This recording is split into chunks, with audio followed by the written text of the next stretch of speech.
Sous un ciel sombre, les gens criaient de désespoir, cherchant un abri. Mais les refuges trouvés ne les protégeraient pas du désastre qui allait commencer. À l'horizon, un énorme ouragan approchait, perçant l'obscurité. La pluie torrentielle inondait tout. Même les arbres et les montagnes ne résistaient pas à la force de cette catastrophe naturelle et disparurent sous l'eau. Mais, au milieu du chaos, un bateau flottait sur l'eau, pas du tout affecté par cette catastrophe, comme si une main invisible le protégeait, assurant la sécurité des passagers. Ce n'était ni un hasard ni une chance, car c'était la puissance divine qui avait envoyé ce déluge, ordonnant à son prophète de construire cette arche et la protéger avec ses passagers. Cette arche était l'espoir des survivants et un nouveau départ. C'était l'arche du prophète Noé. C'est l'une des histoires les plus célèbres de l'histoire humaine, qui a inspiré de nombreux films. Vous pensez que tout le monde connaît cette histoire comme vous, mais il y a de grandes différences entre les récits chrétiens et islamiques. Aujourd'hui, nous examinons cette histoire selon le Coran et la Bible, et comparons leurs points communs et leurs différences. Quel combat le prophète Noé a-t-il mené? Pourquoi ce déluge si puissant? Comment en sommes-nous arrivés là? Comment les passagers de l'arche ont-ils survécu? Et que s'est-il passé à la fin? Si vous êtes prêts, commençons. Noé, la paix soit sur lui, est né en Mésopotamie. C'était une personne respectée, morale et connue, qui vivait parmi son peuple depuis de nombreuses années. Mais sa société était très différente de lui.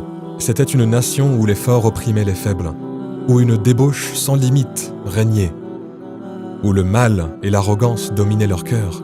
Ils faisaient des statues des sages de leur nation qui étaient morts dans le passé, puis leur amour pour ces statues devint de l'adoration, et ils oublièrent leur vrai créateur. C'était la nation à laquelle Noé, la paix soit sur lui, a été envoyé. Il a lutté jour et nuit pour les avertir des erreurs qu'ils commettaient et les convaincre de les arrêter. Le processus de construction de l'arche n'est pas mentionné dans la Bible. Les détails de cette partie sont dans le Coran. Dans le verset 59 de la sourate Al-A'raf, Dieu dit « Nous avons envoyé Noé vers son peuple. » Et il dit « Ô mon peuple, adorez Allah. Pour vous, pas d'autre divinité que lui. Je crains pour vous le châtiment du jour terrible. » Noé faisait tout pour sauver son peuple de leur état de corruption. À l'inverse, son peuple répondait parfois avec arrogance et parfois en se bouchant les oreilles et en l'ignorant. Ils accusaient leur prophète d'égarement et tentaient de l'intimider avec des insultes. Ils tenaient fermement à leurs fausses croyances.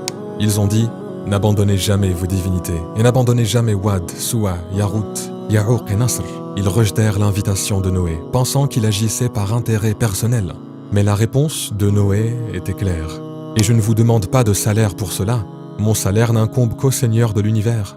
Mais ils continuaient à discréditer Noé. Ils se moquaient de lui et de ses croyants. Ils dirent « Croirons-nous en toi ?» alors que ce sont les plus vils qui te suivent.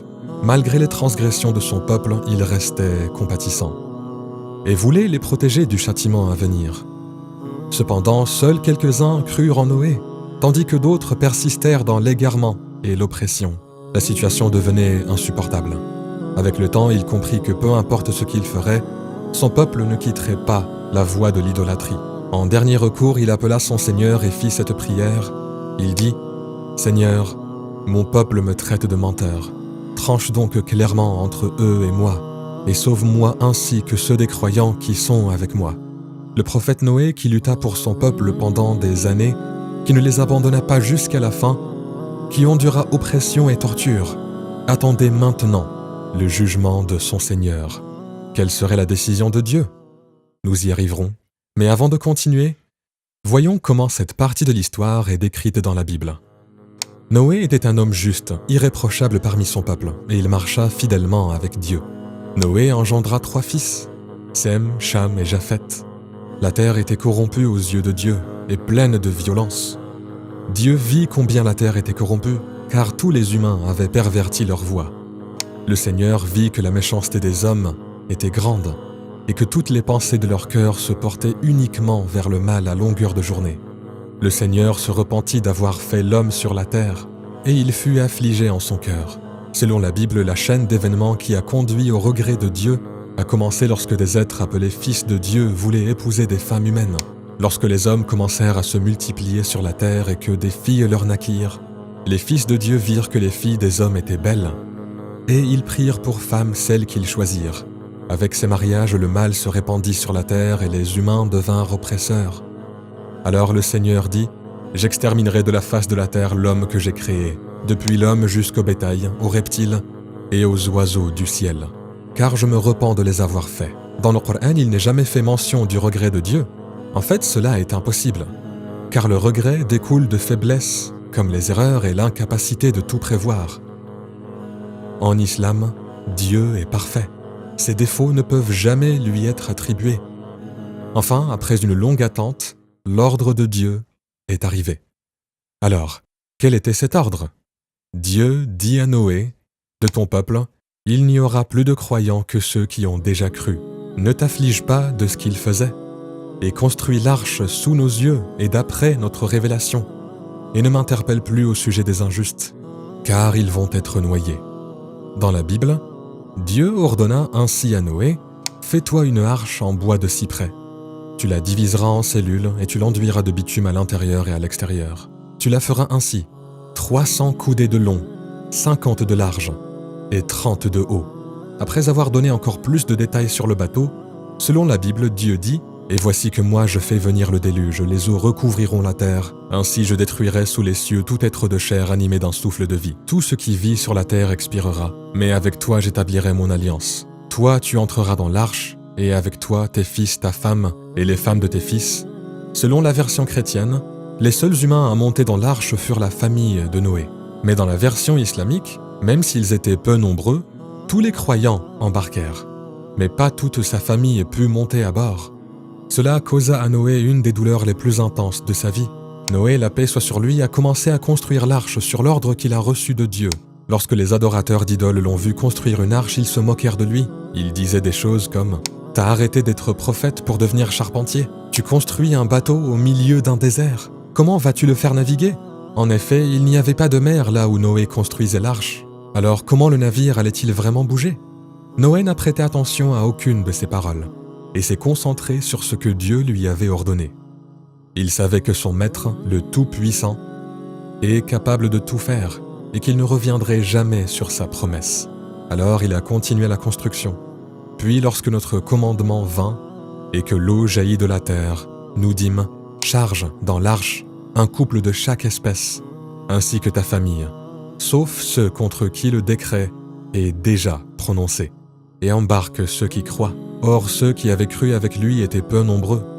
Pour maintenir la vie là où le navire allait accoster, il devait embarquer un couple de chaque créature vivante. Un ordre similaire est trouvé dans la Bible, mais avec une différence intéressante. Cet ordre est mentionné dans 2 passages distincts, mais le nombre de paires d'animaux est différent.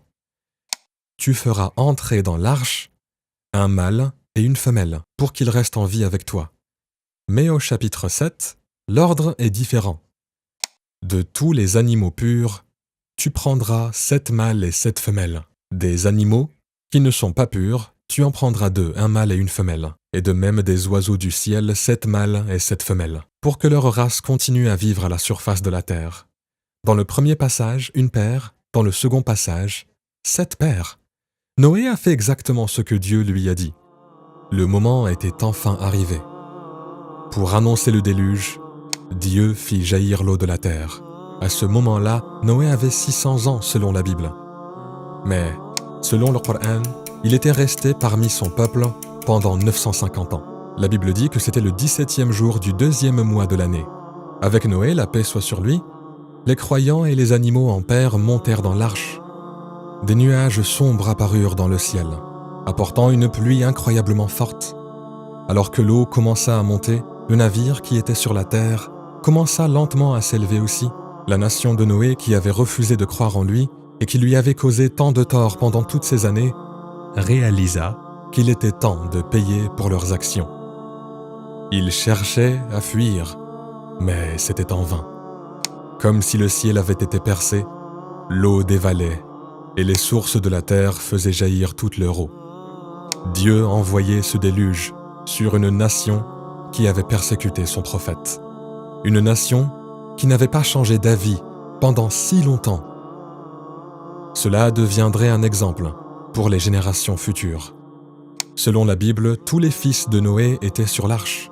Mais le Coran dit qu'un de ses fils ne monta pas, car il ne croyait pas en Noé. Dans le Coran, il n'est pas nommé.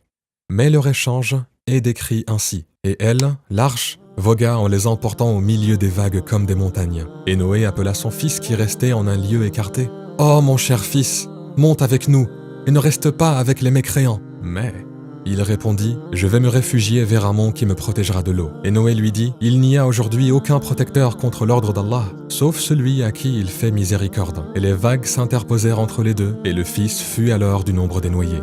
Imaginez un père dans cette situation. Il ne dit pas juste « mon fils », il dit « mon cher fils ». Il lui montre beaucoup d'amour et de compassion. Malgré toutes les épreuves qu'il a traversées, il voit son fils agir ainsi, puis le voit se noyer. Imaginez la douleur de Noé. Alors que la tempête se renforçait dans les cieux, l'arche de survie pour les croyants à bord résistait aux vagues gigantesques par la grâce d'Allah. En tant que leader de l'arche pleine de croyants, Noé continua à accomplir sa mission malgré la tempête. Le déluge dura plusieurs jours. Chaque jour, sur le pont du bateau, mettait les croyants à l'épreuve. Bien qu'ils fussent épuisés physiquement et spirituellement pendant cette longue attente, leur foi leur donna la force de tenir et de continuer. Finalement, le ciel s'éclaircit et la furie du déluge se calma. Allah plaça l'arche au sommet d'une montagne. Dans le Coran, ce moment est décrit ainsi. « Et il fut dit, ô terre, absorbe ton eau, et toi, ciel, cesse de pleuvoir. » L'eau baissa, l'ordre fut exécuté. Et l'arche s'installa sur le mont Judi, et il fut dit que disparaissent les gens pervers. Quant à la Bible, elle dit « Les eaux se retirèrent de la surface de la terre. Au bout de 150 jours, les eaux avaient baissé. Et avant le 17e jour du 7e mois, l'arche se posa sur les monts d'Ararat. » Mais ce déluge a-t-il couvert la terre entière ou a-t-il uniquement affecté une certaine région? La Bible dit clairement qu'il a couvert toute la terre. Mais le Coran reste ambigu. Parmi les savants du tafsir du Coran, certains l'ont interprété comme un déluge global. D'autres disent que c'était un événement régional. Mais lorsqu'il s'agit du Créateur des cieux et de la terre et de l'un de ses plus grands miracles, peu importe l'étendue de la zone affectée. Parce que pour Dieu, qui a un pouvoir infini, il est également facile de faire les deux. Ce qui importe, ce sont les messages transmis par l'histoire. Les événements après l'atterrissage de l'arche sont décrits dans la Bible ainsi. Noé bâtit un autel au Seigneur. Il prit parmi tous les animaux purs et tous les oiseaux purs des victimes qu'il offrit en holocauste sur l'autel. Le Seigneur respira l'agréable odeur et se dit en lui-même « Jamais plus je ne maudirai le sol à cause de l'homme. Le cœur de l'homme est enclin au mal dès sa jeunesse. Mais jamais plus je ne frapperai tous les vivants comme je l'ai fait. » Si vous vous souvenez, dans le chapitre 6 du livre de la Genèse, il est dit que Dieu a regretté d'avoir créé les êtres humains et qu'il a donc décidé de les détruire. Et ici, dans le chapitre 8, il semble que Dieu ait décidé d'envoyer le déluge dans un moment de colère. Quand tout fut terminé, il se calma grâce à une agréable odeur et réalisa que ce qu'il avait fait était une erreur. Ressentir du regret, agir impulsivement dans la colère, faire des erreurs, comment peut-on penser de telles choses de Dieu ? Un autre récit biblique surprenant se trouve dans le chapitre 9. Noé, homme de la terre, fut le premier à planter la vigne. Il en but le vin, s'enivra et se retrouva nu au milieu de sa tente. Cham, le père de Canaan, vit que son père était nu et il en informa ses deux frères qui étaient dehors. Sem et Japheth prirent le manteau, le placèrent sur leurs épaules à tous deux et, marchant à reculons, ils en couvrirent leur père qui était nu. Comme leur visage était détourné, ils ne virent pas la nudité de leur père. Pour résumer, lorsque Ham, l'un des fils de Noé, dit à ses frères de réagir face à la situation de leur père, ils viennent couvrir leur père avec un vêtement. Mais ensuite, quelque chose de choquant se passe. Continuons. Quand Noé se réveille de son ivresse et découvrit ce que son plus jeune fils lui avait fait, il dit « Maudit soit Canaan. Il sera pour ses frères l'esclave des esclaves. » Il ajouta « Béni soit le Seigneur, le Dieu de Sem. Que Canaan soit son esclave. Que Dieu étende les possessions de Japheth, qu'il habite dans les tentes de Sem, et que Canaan soit leur esclave. » D'abord, je veux que vous voyiez à quel point il est inapproprié d'accepter des choses comme boire de l'alcool et devenir nu après être ivre concernant un prophète de Dieu. Deuxième chose, dans ce passage, c'est apparemment Ham qui a fait la soi-disant erreur de dire à ses frères, ce qui n'est pas vraiment une erreur, car cela a mené à couvrir une scène embarrassante pour son père. Mais bizarrement, la malédiction n'est pas adressée à Ham, mais à son fils Canaan, qui n'a rien à voir avec l'incident.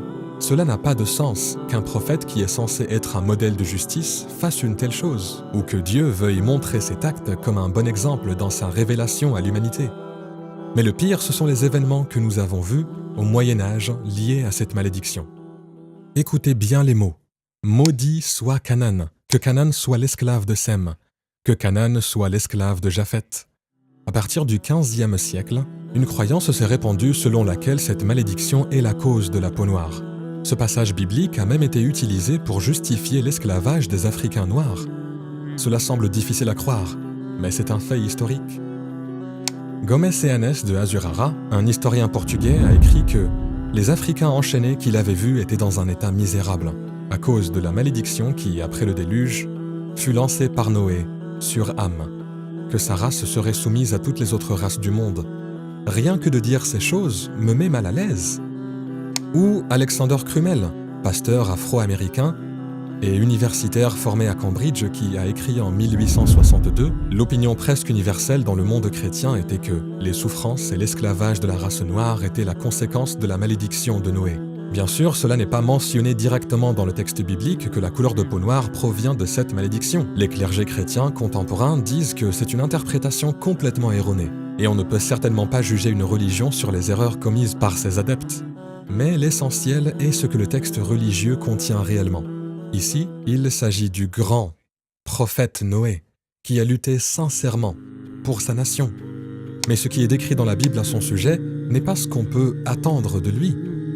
L'islam, par contre, n'accepte pas ce genre de récit pour un prophète, ni l'idée que Dieu envoie une telle révélation à l'humanité, une révélation avec des contradictions et des attributions inappropriées. Rappelez-vous le nombre de couples d'animaux à prendre sur l'arche. Dans la Genèse, 2 chiffres différents sont donnés. C'est une contradiction. Comment Dieu pourrait-il se tromper lors d'une révélation? Ou certaines descriptions de Dieu dans la Bible. Dieu y est décrit comme regrettant de ne pas avoir tout prévu, ou de ne pas avoir contrôlé sa colère. Puis, après s'être calmé, il regretta ses actes.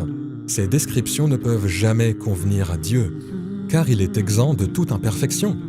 Mais dans le Coran, l'histoire est racontée de façon parfaite, sans contradiction, ni mauvaises attributions. Il décrit Allah de façon parfaite, digne de sa grandeur. Alors, à la lumière de tout cela, ne dirait-on pas qu'en envoyant le Coran, Dieu a corrigé les erreurs des écritures précédentes, comme dans cette histoire, en les racontant de la manière la plus juste? Ou ne pourrions-nous pas dire qu'avec le Coran, Dieu a purifié la Bible des fausses croyances qui s'y sont ajoutées au fil des siècles? Le même Coran a corrigé les fausses croyances sur Jésus, introduites dans le christianisme, et a affirmé qu'il n'était pas une divinité, mais un des plus grands prophètes envoyés par Allah. Nous voyageons tous dans une direction, sur ce grand navire qu'est la Terre. Et notre mer est cet immense espace. À travers l'histoire, des milliers de prophètes comme Noé ont dirigé les personnes sur ce navire, et Jésus faisait aussi partie de ces capitaines. Ils ont tous essayé de guider les gens vers la vérité. Mais lorsque la foi pure que Jésus avait apportée a été corrompue, ce navire a été confié à son dernier capitaine. À la lumière de toutes ces comparaisons, ne pensez-vous pas que le dernier capitaine est le prophète Mohammed, paix et bénédiction sur lui, et que la boussole est le Saint Coran?